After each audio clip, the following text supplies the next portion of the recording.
what's waiting on the other side of your fear. That main step of the reward will really help you overcome your fear.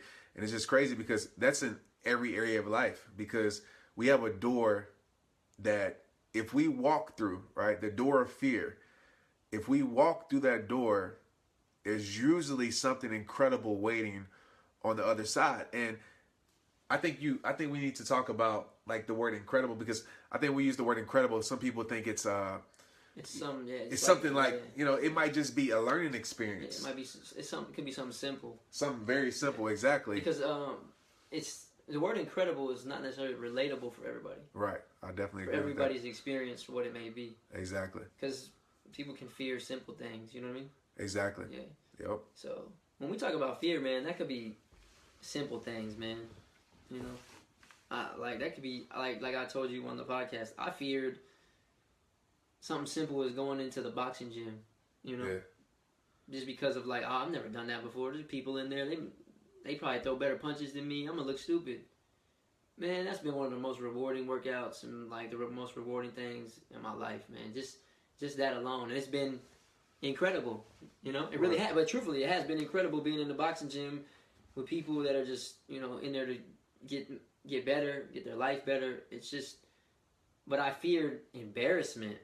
I feared, my real fear wasn't the boxing gym. My real fear was, how am I going to look throwing these punches when I've never done this before? That's something simple that I feared, and I would have never experienced that greatness like that. It's amazing. It's been incredible. It's really changing my life. So I could ask the same question to them. What do they fear what do you fear what's keeping you from trying something?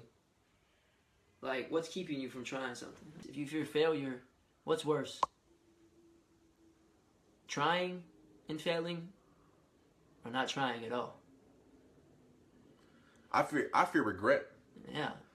I mean, I fear regret. I fear asking myself, well, what if I would have tried that and I ran out of time and didn't try it? I fear regret. And when you fear regret, you at least go try, you know, because the thing about it, if you try, you can at least experience, and if the experience doesn't add up to what you thought it would be, or it doesn't pan out, guess what? You have a learning experience. Guess what?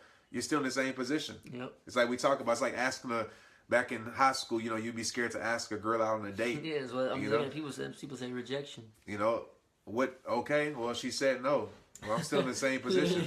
Maybe she wasn't the one for me. Yeah, exactly. And that's the thing I think about. If it doesn't happen for my life, then I know God has something better for my life. Because that you can ask the same thing. Okay, well, what's waiting for you on the other side of that fear? Exactly.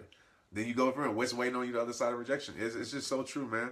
But it's like you said, we were talking about earlier, too. It's about having good people around you, a good circle around you, to help you overcome your fear. Absolutely. Yeah. Because if you're not around people who push you outside your comfort zone in a healthy way, I want to definitely reiterate that, in a healthy way. If you're not around people who push you to experience new things, to push you to better yourself, then either you're around the wrong type of people. Absolutely. In your life. Yep. You know, and I tell them this all the time. I'm around people who inspire me in some form or fashion. I can go down my list of friends and be like, this person inspires me in this way. This person inspires me in that way. And they push me to be better. And I hope, you know, I provide the same for my friends also. So check your circle too. And we know we talk about know your circle all the time. Check your circle. And I actually want to talk about this too. When I don't want to give the whole podcast away, but a lot of people, you asked me this question, right? Yep. A lot of people fear being a Christian in this world. Yeah. Fear speaking out. And I've been there.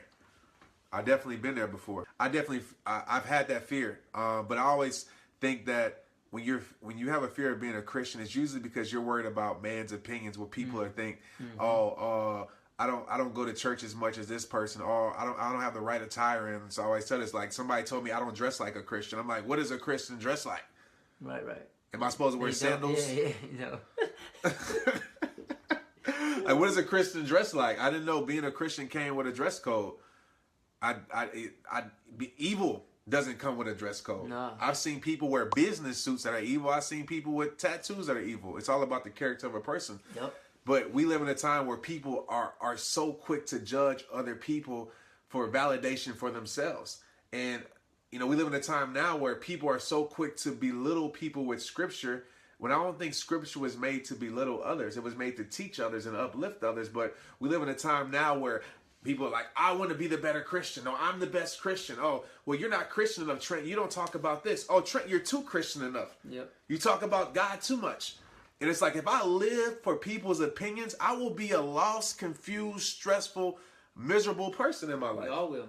We all will. And I've learned to let go. I told you that in the video. The first step to being happy is trying to please everyone else. I'm not trying to please people no more. I can care less what people think. I care about what the people I value in my life think. You know, the people that I love and care about, I know that love me unconditionally. But at the end of the day, I'm not trying to please you because I don't have to answer to you.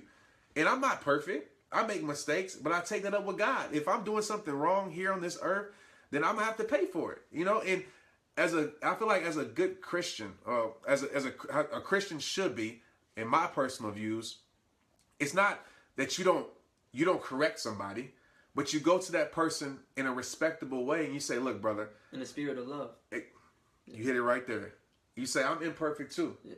But what you're doing or this or that maybe, or first of all, let me understand. First, let me understand what you're doing. Because a lot of people want to throw judgment and criticism and all. They don't even understand. Yeah. They don't know what God has placed in your heart. They don't know your heart. They just want to place their criticisms. But that's the world we live in with social media. And we're about to go into a whole nother story. But with social media, people are so quick to place their judgments. Oh, absolutely. Yeah.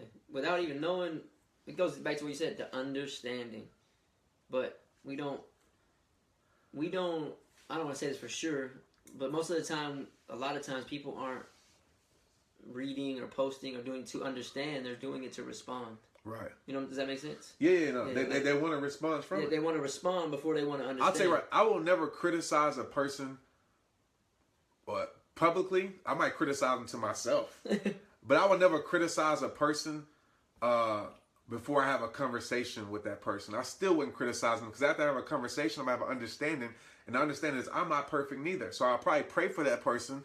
I'll pray for that person before I sit there and criticize them and try to tear somebody down to big myself up. That's what people do. Yeah. They tear others down to build themselves up and to justify themselves. Yep. And it's a crazy world that we live in that does that. But it's social media. Like you said, it's let me put this comment on somebody's page so I can feel good about myself. Yep. So I can get a response. So I can feel significant. Yep. And when you understand those things, it bothers you a lot less. But I think we need to get back to a world where it's always, like you said, a spirit of love. A spirit of love, yeah. But it's really hard in today's times, man. Yeah. Not with the RehabTime audience. The people that are here, they're great. You know what I mean? I feel like most everybody that's involved with RehabTime or anything that Trent does or even anything that myself does, or it's all out of spirit of love. But the majority isn't. No. Like the majority of stuff out there is negative. It's hate. It's toxic, man. Even when going down to the music that you hear, the videos we see. How often do you see a positive video scrolling your feed? Who can you blame though? It's a good point. It's a good question. Who's to blame if we stop listening or watching negative? They ain't gonna play it. Yeah, you're right. It's what, and this is not everybody, okay? Because I know the people on here are gonna be like, "Oh, it's not me." This is not everybody, but the majority of the world loves it. That's why it's in this world. And you can say, yes, they're pushing on us, they're brainwashing us with it, but if we don't tune in, if we don't listen, if we shut it out and enough people do it, guess what? It's not going to be relevant. And, you know, that's why I'm very thankful, and I know you are too, of the RehabTime family, because to see videos, and it's not about the millions of views. Like I said, I appreciate the thousands, the one share, you know, but to see a video have over 20 million shares of a positive message is incredible to me, because this world needs it. Be great.